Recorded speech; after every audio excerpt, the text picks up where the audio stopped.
नमस्कार दोस्तों, एक बार फिर से आपका स्वागत है मेरे चैनल पर बायोलॉजी फॉर ऑल और मैं हूं आपका दोस्त अनुपम मिश्रा। हम बात कर रहे थे सेल साइकिल और सेल डिवीजन की। चैप्टर नंबर है 10 NCERT biology for class 11। Cell cycle की बात ऑलरेडी हमने कर ली थी, इस पर मैंने ऑलरेडी वीडियो अपलोड कर लिया। उम्मीद है आपने देखा होगा, आपको पसंद आया होगा। आपका कोई कमेंट या सुझाव उस वीडियो के बारे में है तो मुझे उससे जरूर अवगत कराएं। आज हम बात करेंगे एक्चुअल सेल डिवीजन की, कि सेल एक्चुअली डिवाइड कैसे होती है, वो कौन कौन सी एक्टिविटीज हैं, वो कौन कौन सी फेजेस हैं, वो कौन कौन से स्टेप्स हैं, वो कौन सा प्रोसेस है जिसके थ्रू एक्चुअली सेल डिवाइड होती है और एक सेल डिवाइड होकर फर्दर जो डॉटर सेल्स हैं उनको प्रोड्यूस करती है। देखिए, सेल डिवीजन की बात करें तो सेल डिवीजन दो तरीके का आपने पढ़ा होगा, एक तो माइटोसिस और दूसरा मियोसिस। मैं यहाँ पर पहले लिख देता हूँ। सेल डिवीजन दो तरीके का है, माइटोसिस और दूसरा है मियोसिस। आज के इस वीडियो में हम केवल माइटोसिस की बात करेंगे। मियोसिस क्योंकि अपने आप में एक बहुत बड़ा टॉपिक है, बहुत सारी इसमें चीजें, बहुत सारे फेजेस हैं, तो उसके बारे में मैं अलग से सेपरेट वीडियो बनाऊंगा। लेकिन अभी फिलहाल इस वीडियो में हम केवल बात करेंगे माइटोसिस की। माइटोसिस जो सेल डिवीजन होता है, it is called equational division. इसका एक दूसरा नाम भी है, क्या है? Equational division. इसको हम क्या बोलते हैं? Equational division. दूसरा जो सेल डिवीजन का टाइप है वो है मियोसिस। मियोसिस को इसका एक दूसरा नाम है, इसको बोलते हैं रिडक्शन डिवीजन।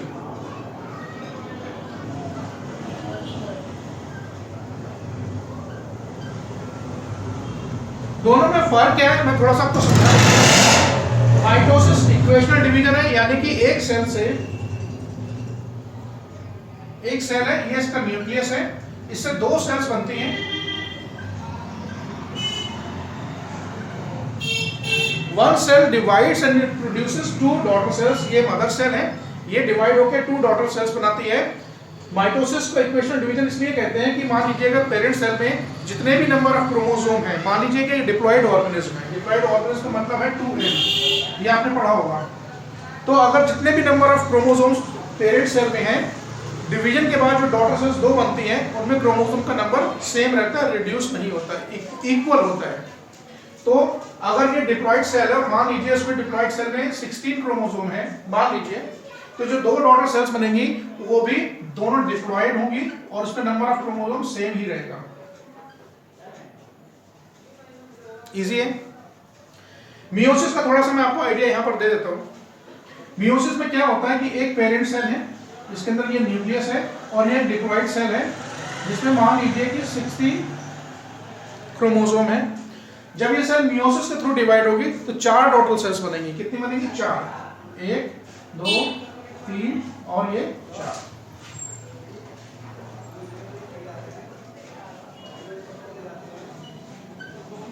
एक सेल से 4 डॉटर सेल बनेगी, लेकिन ये चारों के चारों डॉटर सेल डिप्लॉयड ना होकर हैप्लॉयड होगी, यानी कि क्रोमोसोम का जो नंबर पेरेंट सेल में था वो आधा हो जाएगा। कितना हो जाएगा? रिड्यूस होकर हाफ हो जाएगा। तो ये सारी की सारी कैसी? n का मतलब one set of chromosome. Chromosome का केवल एक सेट है। n is the set of chromosome. 2n बोलेंगे तो उसमें क्रोमोसोम के 2 सेट है। 3n बोलेंगे तो क्रोमोसोम के 3 सेट है। तो उसके आधार पर हैप्लॉयड, डिप्लॉयड, ट्रिप्लॉयड ऐसे करके सेल, ये आपने ऑलरेडी पढ़ा होगा। तो इसमें क्रोमोसोम का नंबर कितना हो जाएगा? सब में रिड्यूस होकर आधा हो जाएगा। ये मियोसिस और माइटोसिस का मेन डिफरेंस है। दूसरा क्या है कि ये जो पेरेंट सेल है और डॉटर सेल बिल्कुल आइडेंटिकल है, जेनेटिकली बिल्कुल आइडेंटिकल है। जेनेटिकली आइडेंटिकल सेल प्रोड्यूस होती है। ध्यान रखने वाली बात है, इन mitosis is also called equational division, in which one parent cell divides into 2 daughter cells and each daughter cell is genetically identical to the parent cell, number 1, and number 2, the daughter cells have the same set of chromosomes. The chromosome number does not reduce. However, in meiosis is also called reduction division. In meiosis what happens, the parent cell divides into 4 daughter cells and these 4 daughter cells are not genetically identical to the parent cell and the number of chromosome reduces to half. ये दो important point है। तीसरा important point क्या है कि mitosis it takes place in the somatic sales.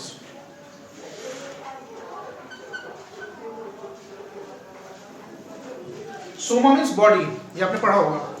तो body के जितने भी सेल्स हैं एक्सेप्ट रिप्रोडक्टिव सेल्स, वो सेल जो रिप्रोडक्शन के काम आती है, उनको छोड़कर जितनी भी बॉडी की सेल्स हैं they all divide by mitosis. हमारी बॉडी की जितनी भी ग्रोथ होती है, सेल डैमेज हो जाती है, रिपेयर होती है, ब्लड सेल्स हैं डैमेज हो जाती हैं, डिस्ट्रॉय हो जाती हैं, फिर वो रिप्रोड्यूस होती है, रीजनरेट होती हैं। कुछ सेल इंजरी नहीं हो जाती है, आप देखते हैं कि थोड़े दिनों में वो घाव भर जाता है। कैसे भर जाता है? क्योंकि सेल माइटोटिकली डिवाइड होती है। तो it takes place only in somatic cells in body. Meiosis it takes place only in reproductive cells. कहाँ होता है? Reproductive cells.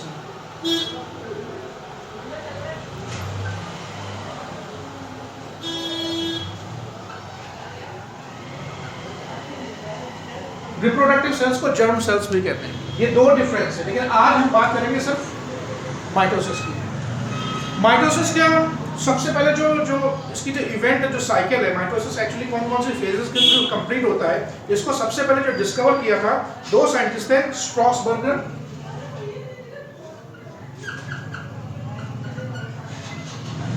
And Fleming. W Fleming का बहुत बड़ा योगदान है इन सारी चीजों में। जब भी आप क्लास 12 में जाएंगे तो इनका नाम एक बार आप दोबारा पढ़ेंगे। स्ट्रॉसबर्गर स्पेलिंग में यहाँ पर यू आएगा, बर्गर की जो स्पेलिंग होती है, एंड फ्लेमिंग। ऑलराइट, तो बात हम अभी केवल माइटोसिस की करेंगे। आप चाहें तो इसका स्क्रीनशॉट ले लें, नोट्स बनाने के काम आएगा।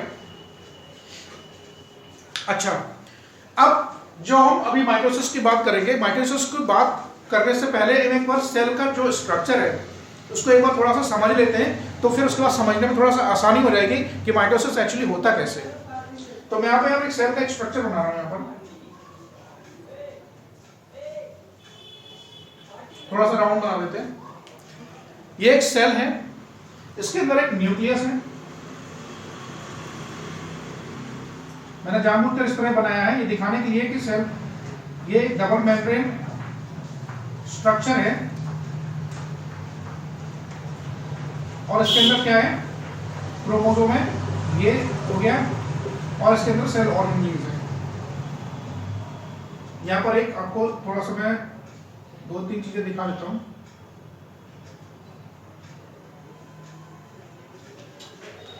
तो ये सेल का एक रफ मैंने आपको स्ट्रक्चर दिखाया है। ये तो उसका हो गया प्लाज्मा मेम्ब्रेन, ये इसका हो गया साइटोप्लाज्म, ये इसका हो गया न्यूक्लियर एनवलप, आपने पढ़ा होगा। ये इसका क्या हो गया, जेनेटिक मटेरियल यानी कि क्रोमोसोम। मैं क्रोमोसोम वर्ड ही यूज करूंगा ताकि कोई कंफ्यूजन ना हो। क्रोमोसोम वर्ड यूज करूंगा ताकि कोई कंफ्यूजन ना हो। ये मैंने जो आपको ये एक सिंगल लाइन से दिखाए हैं, ये बेसिकली होते हैं माइक्रोट्यूब्यूल्स। क्या होते हैं? माइक्रोट्यूब्यूल्स।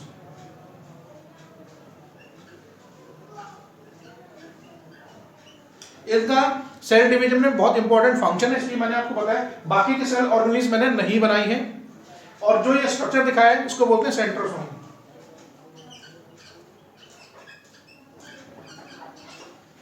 ऑलराइट, बाकी की जो सेल ऑर्गेनेल्स है मैंने इसमें नहीं बनाई है, और ये एक टिपिकली एक यूकेरियोटिक सेल है जो कि एक एनिमल सेल है।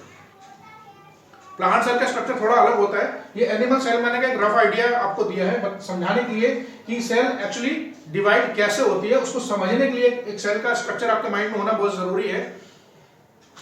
ऑलराइट, फेजेस की बात हम ऑलरेडी कर चुके हैं, इंटरफेस की बात कर चुके हैं। इंटरफेस में G1 फेज थी, S फेज थी और G2 फेज थी, और उसके बाद जो एक्चुअल डिवीजन होता है जिसको माइटोसिस बोलते हैं या M फेज बोलते हैं, फिर वो शुरुआत होती है। जिन लोगों ने वो वीडियो नहीं देखा, पहले आप जाकर उस वीडियो को देखिए, उसके बाद इसको देखेंगे तो आपको ये पूरा प्रोसेस समझ में आएगा। अब चाहिए तो आप इसका स्क्रीनशॉट ले लें, उसके बाद हम शुरू करते हैं माइटोसिस। चलिए, इसमें एक चीज मैं आपको और बताता हूं। जो माइटोसिस है,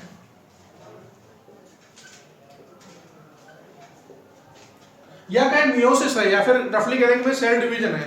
सेल डिवीजन के जो एक्चुअल सेल डिवीजन इसके दो पार्ट होते हैं। सेल डिवीजन के दो पार्ट होते हैं। देखिए, ये एक सेल का स्ट्रक्चर है, ऑलराइट। ये इसके अंदर एक न्यूक्लियस है, ये पूरा न्यूक्लियस है, न्यूक्लियर एनवलप मैंने आपको जानबूझ के बताया क्योंकि इसका भी मैं बताऊंगा फंक्शन क्या है। ये न्यूक्लियस है, और उसके बाद साइटोप्लाज्म है, और साइटोप्लाज्म के अंदर सारी की सारी सेल ऑर्गेनेलीज हैं। ऑलराइट, तो जब सेल डिवाइड होगी तो उसका genetic material half of divide होगा, आधा आधा इक्वली डिवाइड होगा। इसके साथ साथ जितने भी उसके कंपोनेंट्स का मतलब जो उसके अंदर एलिमेंट्स हैं, जो सेल के ऑर्गेनेलीज हैं, वो भी बराबर बराबर डिवाइड होंगे। और ऑलरेडी इंटरफेज में इनका सिंथेसिस हो चुका है, पढ़ चुके हैं। एस फेज में the amount of DNA has been doubled, जितना अमाउंट डीएनए का अमाउंट था वो डबल हो चुका है ऑलरेडी। दूसरा क्या है कि जितने सेल ऑर्गेनेलीज थे वो सारे के सारे ऑलरेडी डबल हो चुके हैं। ऑलराइट, जितना हमें प्रोटीन की जरूरत थी, सेल को प्रोटीन की जरूरत थी, वो प्रोटीन बन चुका है। जितने न्यूक्लियोटाइड्स की जरूरत थी, न्यूक्लियोटाइड्स वो ऑलरेडी सब बन चुके हैं। इंटरफेस खत्म हो चुकी है, एक्चुअल सेल डिवीजन शुरू हो रहा है। ऑलराइट, चलिए अब बात करते हैं एक्चुअल माइटोसिस की। अब आप इसका स्क्रीनशॉट ले लें।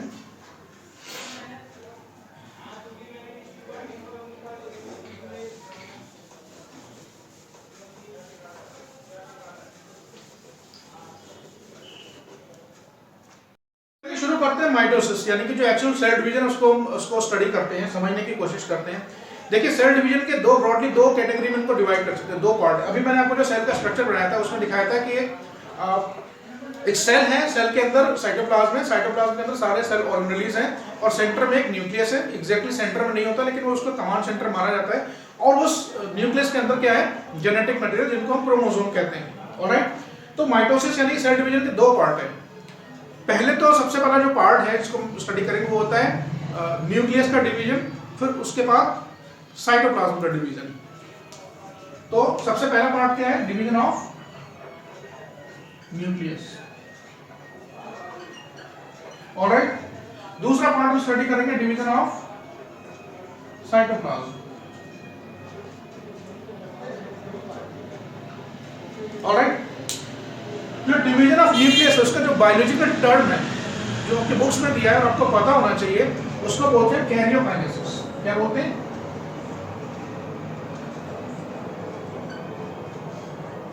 कैरियोकाइनेसिस। बायोलॉजी में कैरियन का मतलब होता है न्यूक्लियस। कैरियन का मतलब क्या होता है? न्यूक्लियस। कैरियन का मतलब क्या है? न्यूक्लियस। और काइनेसिस का मतलब है डिवीजन। तो जो फर्स्ट पार्ट हम स्टडी करेंगे डिवीजन ऑफ न्यूक्लियस, उसको बोलते हैं karyokinesis, and it is followed by division of cytoplasm. Cytoplasm का डिवीजन उसके बाद होता है, और उसको बोलते हैं साइटोकाइनेसिस। क्या बोलते हैं? साइटोकाइनेसिस।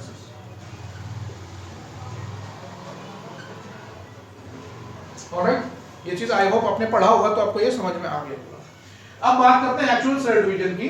सेल डिवीजन का जो माइटोसिस वाला पार्ट है, माइटोसिस को स्टडी करने के लिए और अपनी कन्वीनियंस और अपनी जो रिसर्च है, जो स्टडी है इनकी, उसमें कन्वीनियंस के आधार पर और स्टडी पॉइंट ऑफ व्यू से mitosis has been divided into 4 phases, 4 parts. Mitosis को 4 भागों में बांटा गया है स्टडी पॉइंट ऑफ व्यू से। उसमें जो फेजेस है, मैं पहले उनके नाम लिख देता हूं और उसको नाम को आप याद रखिए। पहला है प्रोफेज।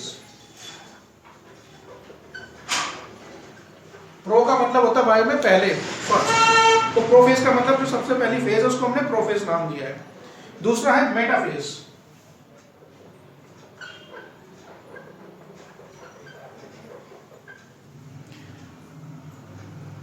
तीसरा है एनाफेज। और चौथा है टीलोफेज। इन 4 फेजेस के नाम आई होप आपको ऑलरेडी पता होंगे, आपको याद होंगे।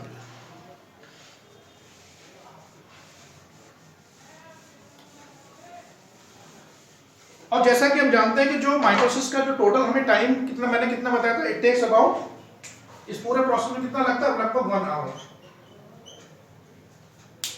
आवर में एस हटा दीजिए, 1 आवर। प्लूरल नहीं, सिंगुलर होगा। 1 आवर, 1 घंटा लगता है।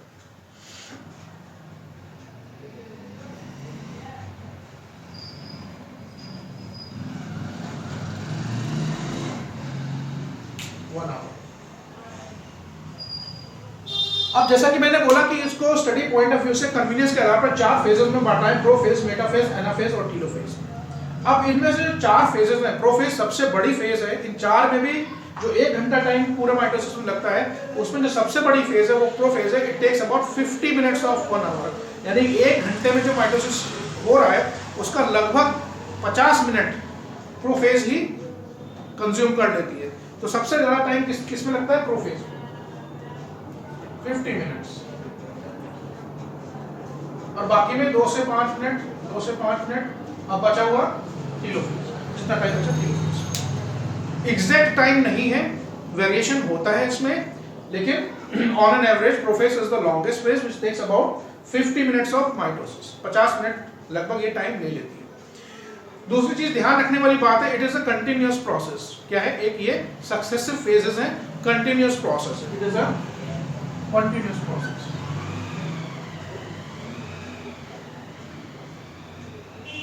पहला पॉइंट। दूसरा क्या है? सक्सेसिव फेजेस है इसमें।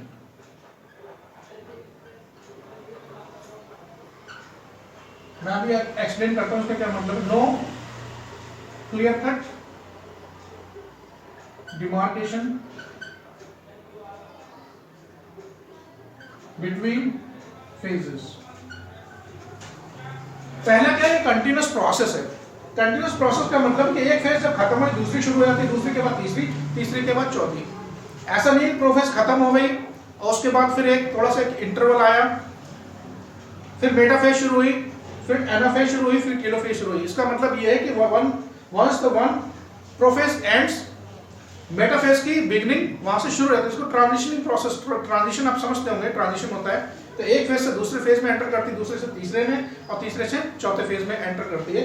सक्सेसिव फेजेस है, यानी ये फेजेस एक के बाद एक दूसरे को फॉलो करती है। तीसरा क्या? There is no clear cut demarcation between the phases. इन चारों फेजेस में कोई क्लियर कट डिमार्केशन नहीं है। जैसा कि मैंने बताया, सिर्फ पढ़ने के लिए, समझने के लिए हमने इसको अपनी सुविधा के अनुसार 4 फेजेस में बांट रखा है, ताकि इसको पढ़कर समझा जा सके। कोई क्लियर कट डिमार्केशन नहीं है, ऐसा कह सकते हैं कि भाई अब यहाँ पर प्रोफेज खत्म हो गई है और ये अब मेटाफेज शुरू हो रही है, नहीं, एक इट्स अ कंटिन्यूअस प्रोसेस। तो 3 इंपॉर्टेंट पॉइंट है, आप इनको चाहे तो नोट्स बना लें। ऑलराइट, अब बात करते हैं प्रोफेज।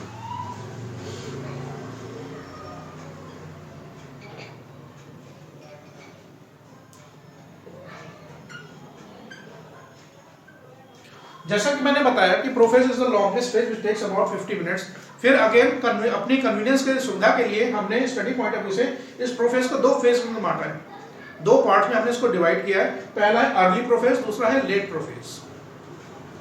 अर्ली प्रोफेज,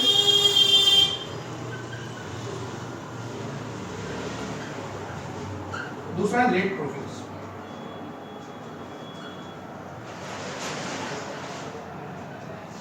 ऑलराइट, अब मैं आपका एक सेल का जो मैंने स्ट्रक्चर बनाया था, स्ट्रक्चर को मैं दोबारा बनाता हूं समझाने के लिए प्रोफेज होता क्या है।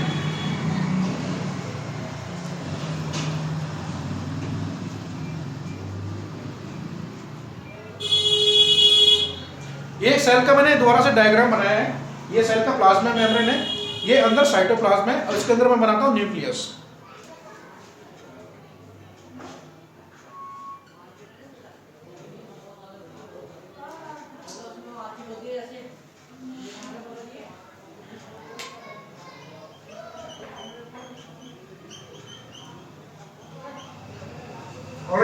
ये प्रोफेज की बिगनिंग में, जब प्रोफेज शुरू हो रही है, अर्ली प्रोफेज में हमें कुछ सेल इस तरह की दिखाई पड़ती है कि ये प्लाज्मा मेम्ब्रेन है। मैं लिखूंगा नहीं, यहाँ पर लेबलिंग कुछ भी नहीं करूंगा, सिर्फ समझाने के लिए बनाया है।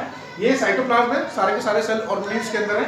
ये न्यूक्लियर एनवेलप है। बीच बीच में मैंने ये पॉइंट यहाँ पर छोड़े हैं, ये दिखाने के लिए कि न्यूक्लियर एनवेलप के बीच में न्यूक्लियर पोर्स होते हैं।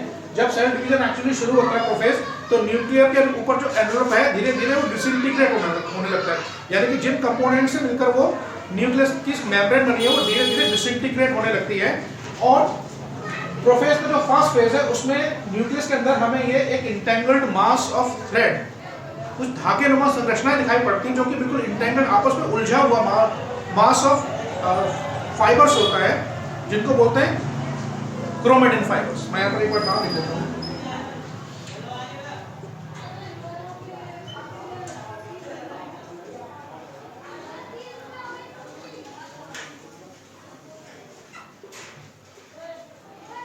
फाइबर FIBRE और FIBER दोनों स्पेलिंग ठीक है फाइबर की।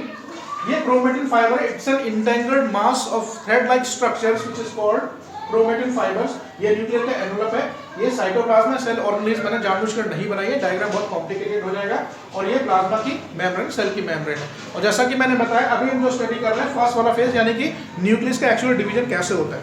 तो अर्ली प्रोफेज में हमें कुछ इस तरीके का दिखाई पड़ता है, सेल ऑर्गेनेल्स जो इसके अंदर है वो हमें इस स्टेज पर नहीं दिखाई पड़ते, दे हैव बीन डिसअपीयर्ड, वो ऑलरेडी उसके अंदर है लेकिन दे डू नॉट अपीयर, वो हमें अब दिखाई नहीं पड़ते हैं। जो क्रोमेटिन फाइबर है condensed mass of thread like structure which are entangled with each other, पूरा एक गुच्छा सा हमें दिखाई पड़ता है। और जो न्यूक्लियर एनवलप है वो हमें कुछ इस स्टेज में दिखाई पड़ता है कि वो डिसइंटीग्रेट होने के प्रोसेस में शुरू हो चुका है। तीसरा क्या है, जो सेंट्रोसोम मैंने बताया था, सेंट्रोसोम ऑलरेडी डिवाइड हो चुका है, इंटरफेस में ही वो डिवाइड हो जाता है, उसका फंक्शन क्या है वो अभी आपको बताऊंगा। और जो माइक्रोट्यूब्यूल वाला स्ट्रक्चर बताया था वो माइक्रोट्यूब्यूल धीरे धीरे अरेंज होना शुरू हो जाता है, उनका फंक्शन क्या है मैं अभी आपको समझाता हूँ। तो ये क्या है, ये अर्ली प्रोफेज है। प्रोफेज खत्म होते होते ये तो अर्ली प्रोफेज है। लेट प्रोफेज में क्या होता है, एक बार दोबारा से मैं डायग्राम बनाता हूँ, ये फिर से बनाया। अब इसको हम ऐसे इसको दिखा देंगे, न्यूक्लियस को सिंगल लेयर से दिखा देता हूं, और इसके अंदर जो हमें इंटेंगल्ड मास जिनको हमने क्रोमेटिन फाइबर बोला था वो कुछ हमें इस तरह से दिखाई पड़ती है।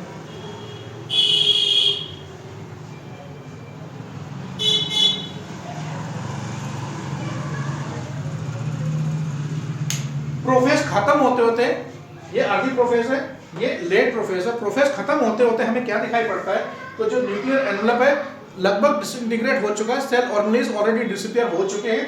और हमने पढ़ा था कि एस फेज में जो हमारा जेनेटिक मटेरियल है डीएनए था वो ऑलरेडी डबल हो चुका है। ध्यान रखने वाली बात ये है कि एस फेज में amount of DNA doubles, DNA का अमाउंट तो डबल होता है लेकिन क्रोमोसोम का नंबर चेंज नहीं होता, क्रोमोसोम की संख्या जितनी है पेरेंट सेल में उतनी ही रहती है, वो नहीं बढ़ती है। ऑलराइट, तो प्रोफेज खत्म होते होते हमें दिखाई पड़ता है कि ये जो क्रोमेटिन फाइबर का मास जो कंडेंस्ड स्ट्रक्चर था वो जो इंटेंगल्ड मास था वो धीरे धीरे कंडेंस होने लगता है। कंडेंस का मतलब साइज में डिक्रीज होने लगता है, साइज में घटने लगता है। तो प्रोफेज खत्म होते हुए हमें दिखाई पड़ता है कि न्यूक्लियस के अंदर कुछ ये थ्रेड लाइक स्ट्रक्चर्स दिखाई पड़ती हैं, और ये थ्रेड लाइक स्ट्रक्चर्स ऐसा प्रतीत होता है कि ये दो फाइबर से मिलकर बनी, दोनों ये फाइबर इस तरह से आपस में जुड़े हुए। एक अलग मैं आपको स्ट्रक्चर बना देता हूँ इधर, इस तरीके का कुछ दिखाई पड़ता है।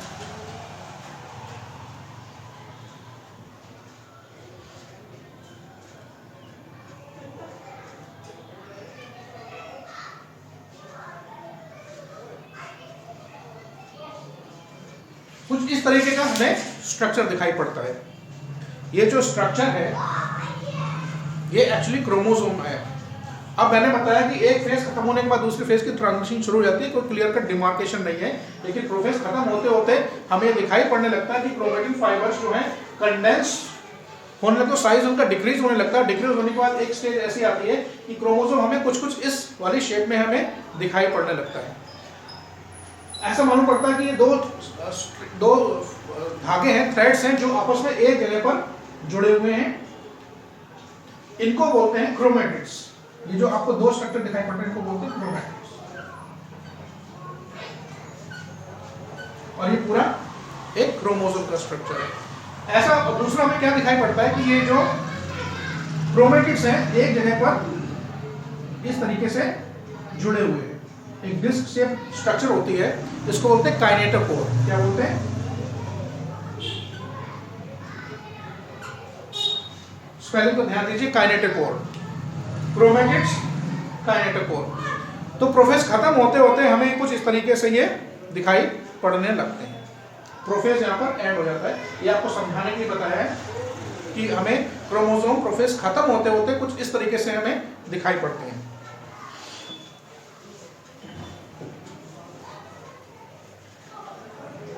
चलिए आगे बढ़ते हैं मेटाफेज।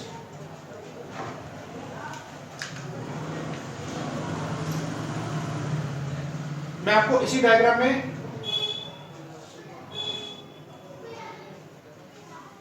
चलिए एक डायग्राम और बना लेते हैं।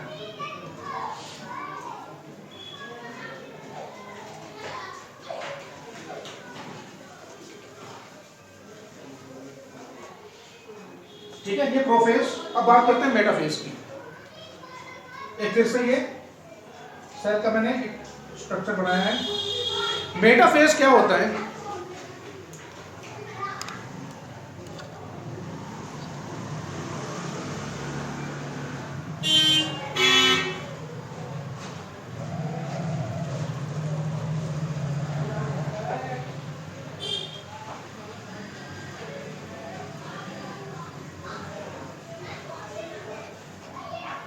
थोड़ा सा क्लियर कर देते हैं मेटाफेज।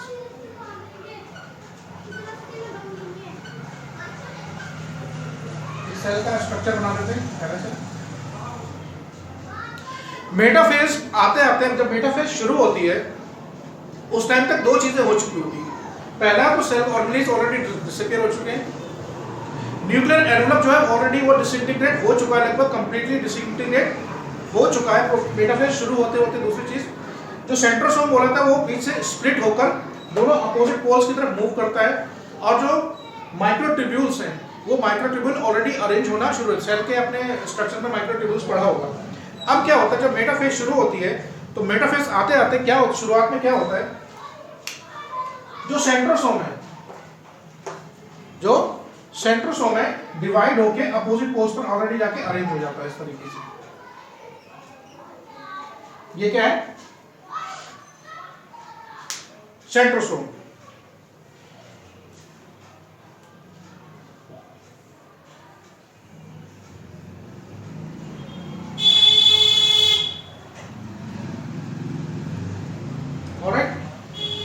और जो ये क्रोमोसोम है, अब क्रोमोसोम में सेल में जितने भी क्रोमोसोम है, whatever the number of chromosome a cell has, all the chromosome they start moving towards the center of the cell। एक हम इमेजिनरी लाइन यहाँ पर ऐसे बनाएंगे। मैं आपको एक dot dot dot dot dot imaginary line पहले बना देता हूँ समझाने के लिए। तो ये क्रोमोसोम है। अभी क्या करते हैं, जो बीच वाली इमेजिनरी लाइन है इसको बोलते हैं इक्वेटर। क्या बोलते हैं? इक्वेटर।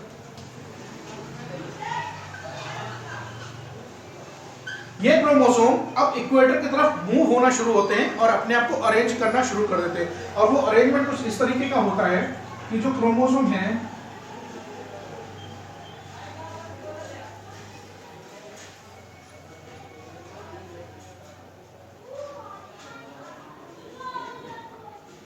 कुछ इस तरीके से अरेंज होते हैं कि वो सारे के सारे क्रोमोसोम एक सेंटर, एक इमेजिनरी लाइन जिसको इक्वेटर बोलते हैं, इक्वेटर पर कुछ इस तरीके से अरेंज होते हैं कि इनके जो काइनेटोकोर हैं, ये काइनेटोकोर बना दिया मैंने, ये काइनेटोकोर बना दिए। ये डायग्राम मैंने इसलिए बनाया ताकि इसको आप समझ सकें। ये काइनेटोकोर है, इस तरीके से अरेंज होते हैं कि एक साइड वाला काइनेटोकोर एक पोल की तरफ उसका फेस होता है, दूसरे साइड वाला जो काइनेटोकोर है उसका दूसरे पोल की तरफ उसका फेस होता है। और इस तरीके से सारे के सारे क्रोमोसोम, यानी मान लीजिए अगर 16 क्रोमोसोम है तो all the 16 chromosome will be arranged in this manner on a central line which is an imaginary line. इसको बोला हमने इक्वेटर। अरेंजमेंट कैसा होगा कि इसका जो काइनेटोकोर वाला पार्ट है वो एक सिस्टर क्रोमेटिड का इधर होगा एक पोल की तरफ, दूसरा सिस्टर क्रोमेटिड का दूसरी तरफ होगा। अब बात करते हैं माइक्रोट्यूब्यूल्स की। माइक्रोट्यूब्यूल का फंक्शन क्या होता है कि जो माइक्रोट्यूब्यूल्स बेसिकली प्रोटीन की वो स्ट्रक्चर्स होती है, प्रोटीन्स होती है, वो अब यहाँ पर अरेंज होना शुरू होती है। वो अरेंज होना शुरू होती क्या होती है कि वो जो माइक्रोट्यूब्यूल्स है वो इस तरीके से यहाँ पर अरेंज होना शुरू हो जाते हैं।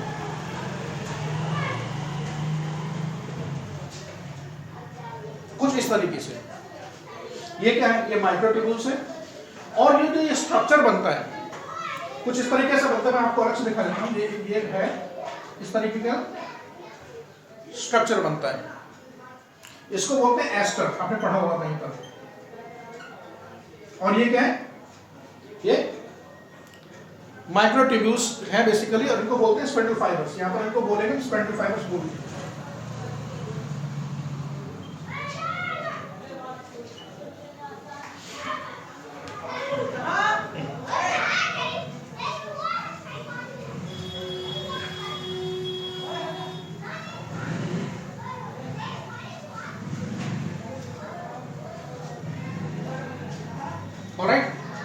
कुछ इस तरीके का अरेंजमेंट होता है। ये इसको जो स्पेंडल फाइबर है इसको टच नहीं करते, इसको ऐसे समझते तारा, सितारा, ठीक है।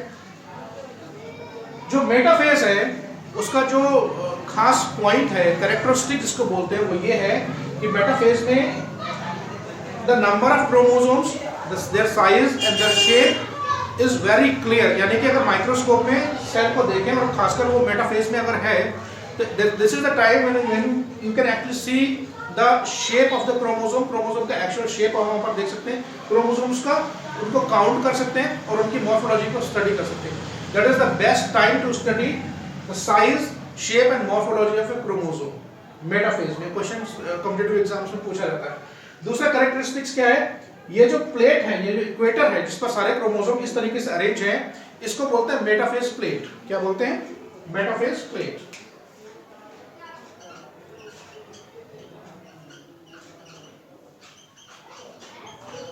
ये दो कैरेक्टरिस्टिक्स आपकी बुक में भी दिया है, formation of A metaphase plate, और दूसरा मैंने आपको क्या बताया था, ये स्पेंडल फाइबर्स इस तरीके से अरेंज होते हैं, और तीसरा क्रोमोसोम का स्ट्रक्चर बिल्कुल डिस्टिंक्ट होता है इस टाइम पर। This is the best time to study the structure and morphology of the chromosome. Chromosome को एक्चुअली काउंट किया जा सकता है। नेक्स्ट बात करते हैं एनाफेज की। अब ये खत्म हो गया, अब ट्रांजिशन होती है तीसरी वाली फेज की तरफ, जिसको बोलते हैं एनाफेज। यहां पर मैं आप सामने ही बना देता हूं ताकि आपको थोड़ा जल्दी समझ में आ जाए।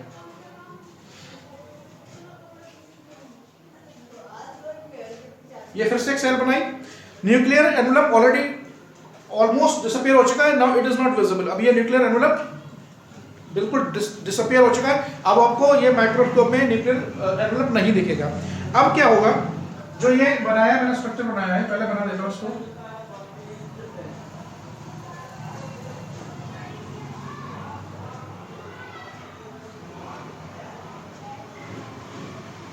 अब जो ये स्पेंडल फाइबर्स हैं, अब क्या करता है, बिकॉज ऑफ सर्टेन फोर्सेस, कहा जाता है कि वो ग्रेविटेशनल फोर्स भी हो सकती है, कुछ फोर्सेस हैं जो इन स्पेंडल फाइबर, ये जो क्रोमेटिड्स हैं जो मैंने स्ट्रक्चर बनाया था, उनको अपोजिट डायरेक्शन में, अपोजिट पोल्स की तरफ पुल करते हैं। तो पुल करने से क्या होता है कि the chromosome splits into half. Chromosome में ध्यान रखना है, amount of DNA already double हो चुका है, तो जो सिस्टर क्रोमेटिड्स है वो क्या होता है, बीच से स्प्लिट हो जाते हैं, बीच से क्या हो जाते हैं, स्प्लिट हो जाते हैं। और स्प्लिट होने के साथ साथ ये क्या करते हैं, ये अपोजिट पोल की तरफ मूव होना धीरे धीरे शुरू कर देते हैं।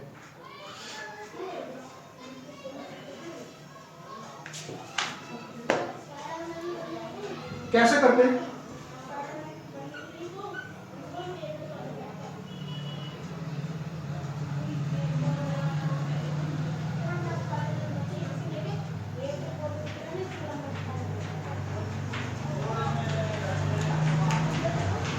ये क्रोमोसोम बीच से स्प्लिट हुआ, हाफ स्प्लिट हुआ, एक सिस्टर क्रोमेटिड इस पोल की तरफ, दूसरा सिस्टर क्रोमेटिड दूसरे पोल की तरफ मूव होना शुरू हो जाता है। और ये किससे अटैच हो रहा है, यहाँ पर एक काइनेटोकोर से अटैच है, और ऊपर ये किससे अटैच है, सेंट्रोसोम से। ये क्या है, स्पेंडल फाइबर। तो ये स्पेंडल फाइबर शॉर्टन होना शुरू होते हैं, श्रिंक होना शुरू होते हैं इसकी वजह से, और कुछ फोर्सेस की वजह से ये बीच से स्प्लिट हो गया, और स्प्लिट होने के बाद ये जो सिस्टर क्रोमेटिड्स हैं हाफ हाफ में स्प्लिट हो गए और अपोजिट पोल की तरफ मूव होना धीरे धीरे शुरू हो जाता है। That marks the beginning of anaphase. ये कौन सी फेज है, ये एनाफेज। बहुत ही शॉर्ट, दो से लगभग ऑन एन एवरेज 2-3 मिनट तक समय लगता है, और ये सिस्टर क्रोमेटिड धीरे धीरे अपोजिट पोल की तरफ धीरे धीरे क्या होता है, मूव होना शुरू हो जाता है। और जैसा कि मैंने बोला, it is a continuous process. Anaphase खत्म होने के बाद immediately after the telophase, the last phase which is called telophase it begins। और telophase में होता क्या है बेसिकली, मैं आपको यहाँ पर बता रहा हूँ, साथ साथ ही डायग्राम बनाता हूँ ताकि आपको समझ में आ जाए।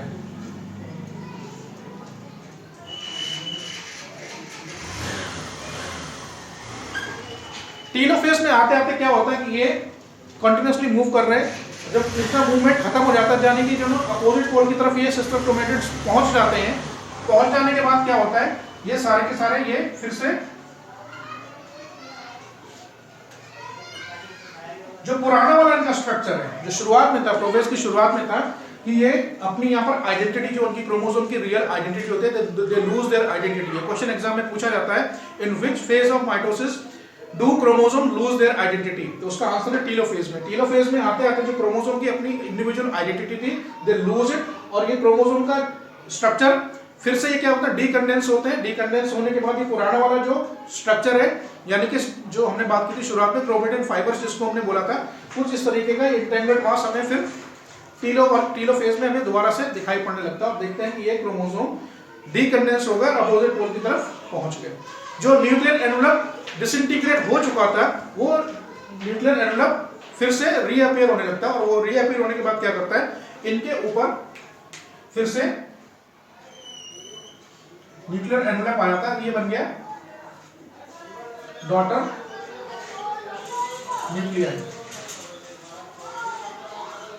ये भी डॉटर न्यूक्लियाई।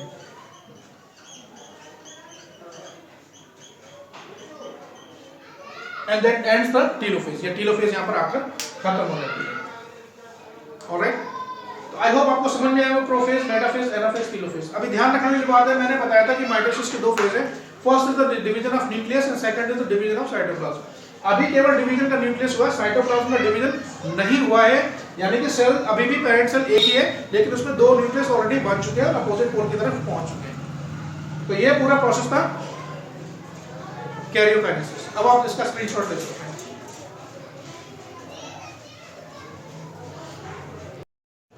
अब बात करते हैं साइटोकाइनेसिस की, यानी कि सेल अभी अब किस स्टेज में, ये वाली स्टेज में। एक सेल है, इसके अंदर दो डॉटर न्यूक्लियाई बन गए हैं। अब नेक्स्ट इसका क्या, अभी माइटोसिस पूरा नहीं हुआ, इसका नेक्स्ट स्टेप जो क्या है, साइटोकाइनेसिस। देखिए साइटोकाइनेसिस दो तरीके से होता है, एनिमल सेल में अलग तरीके से होता है, प्लांट सेल में अलग तरीके से होता है। इसका रीजन क्या है कि अगर हम एनिमल सेल की बात करें, ये है एनिमल सेल, और इसके अंदर मैंने बना दिया ये डॉटर, दो डॉटर न्यूक्लियाई बना दिए, जो कि दोनों के दोनों क्या है, डिप्लॉयड है। ये हम ऑलरेडी पढ़ चुके हैं। देखिए एनिमल सेल के ऊपर सेल वॉल नहीं पाई जाती है, it has a flexible plasma membrane. किसके ऊपर क्या होता है, प्लाज्मा मेम्ब्रेन होता है। तो साइटोप्लाज्म का डिवीजन इसमें किस तरह से होता है, सबसे पहले क्या होगा कि ये एक ऐसी फरो लाइक स्ट्रक्चर यहाँ पर एक अपीयर होती है, जैसे फरो बोलते हैं इसको। फरो मतलब दरार, जो प्लाज्मा मेम्ब्रेन है अंदर की तरफ मूव होना शुरू होती है। फरो यहाँ पर फरो लाइक, फरो मतलब एक गड्ढा, एक दरार यहाँ पर ऐसे अपीयर होती है, और न्यूक्लियस इसके अंदर अभी भी इस तरह इस वाली कंडीशन में है, और ये इस डायरेक्शन में और ये इस डायरेक्शन, अपोजिट डायरेक्शन में क्या होती है, मूव होना शुरू होती है। मूव होते होते होते ये क्या होता है कि आपस में जाकर एक पॉइंट पर आकर ये दोनों की दोनों फ्यूज हो जाती है, जुड़ जाती है, और जुड़ने के बाद क्या होता है, ये अलग हो गई, इसके अंदर ये न्यूक्लियस आ गया, ये अलग हो गई, इसके अंदर ये न्यूक्लियस आ गया। तो एक पेरेंट सेल से दो डॉटर सेल्स बन गई। ऑलराइट, इसमें होता है, ये प्रोसेस होता है एनिमल सेल में। आसान है, बुक में भी आपको ये दिया हुआ है। दूसरा प्लांट सेल में कैसे होता है, मैं यहीं पर आपको समझा देता हूं। ये प्लांट सेल है, मान लीजिए इसके अंदर दो डॉटर न्यूक्लियाई हैं। अब होता है कि प्लांट सेल में, प्लांट जो सेल होती है इसमें it has a rigid cell wall. Cell wall बहुत रिजिड होती है, फ्लेक्सिबल नहीं होती है। तो इसके फ्लेक्सिबल नहीं होने की वजह से वो अंदर की तरफ मूव नहीं कर सकती है, बाहर की तरफ मूव नहीं कर सकती है। तो इसमें थोड़ा सा प्रोसेस थोड़ा सा अलग है, बाकी सारी चीजें सेम है। इसमें क्या होता है,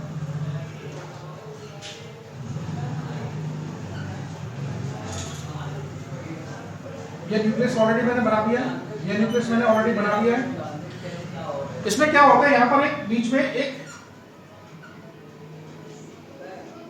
जिस मटेरियल से सेल वॉल बनी होती है, जिन मटेरियल से सेल वॉल बनी होती है, उसका एक प्रीकर्सर यहाँ पर बनता है, जिसको बोलते हैं सेल प्लेट। क्या बोलते हैं, सेल प्लेट।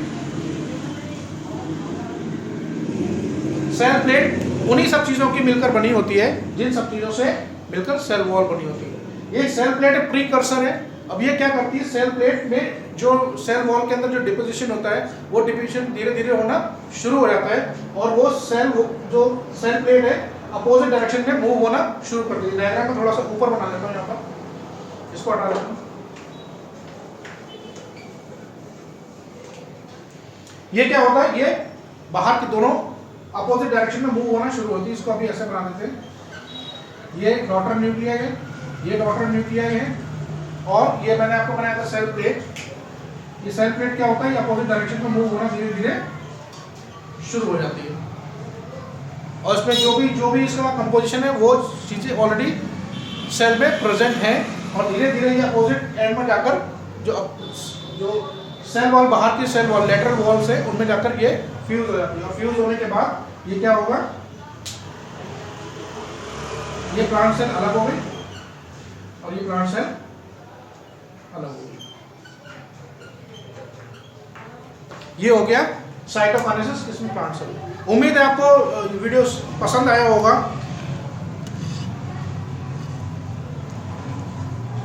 अगर आपको ये पसंद आया तो रिक्वेस्ट आपसे है कि चैनल को सब्सक्राइब करें, वीडियो को लाइक करें, साथ ही आपका कोई कमेंट है किसी भी तरीके का तो उस कमेंट से मुझे ज़रूर अवगत कराएं। साथ ही जो भी बायोलॉजी के टीचर्स हैं, स्कॉलर्स हैं, कोचिंग सेंटर्स के अगर कोई संचालक हैं वो इन वीडियोस को देखते हैं, अगर आप उसमें कुछ किसी तरीके का कोई कमेंट या सुझाव देना चाहते हैं तो उससे मुझे ज़रूर अवगत कराएं। और साथ ही अगर लगता है कि ये ठीक है, देखने में पढ़ने में सही लग रहा है, अच्छा लग रहा है, तो आप चाहें तो मुझसे संपर्क कर सकते हैं। अपना व्हाट्सएप नंबर मैं हर वीडियो में अपडेट करता हूं, तो अगर आप मुझसे संपर्क करना चाहते हैं तो उस नंबर से आप मुझसे संपर्क करना चाहते हैं। और चैनल को आप किसी भी तरीके से सपोर्ट करना चाहते हैं तो आपका बहुत बहुत स्वागत है। वीडियो के अगले पार्ट में मैं आपके लिए लेकर आऊँगा मियोसिस, जो उसका लास्ट टॉपिक है, रिडक्शन सेल डिवीजन, उसके बारे में मैं अगले वीडियो में आपसे बात करूँगा। चैनल से जुड़ने के लिए बहुत बहुत धन्यवाद। नमस्कार।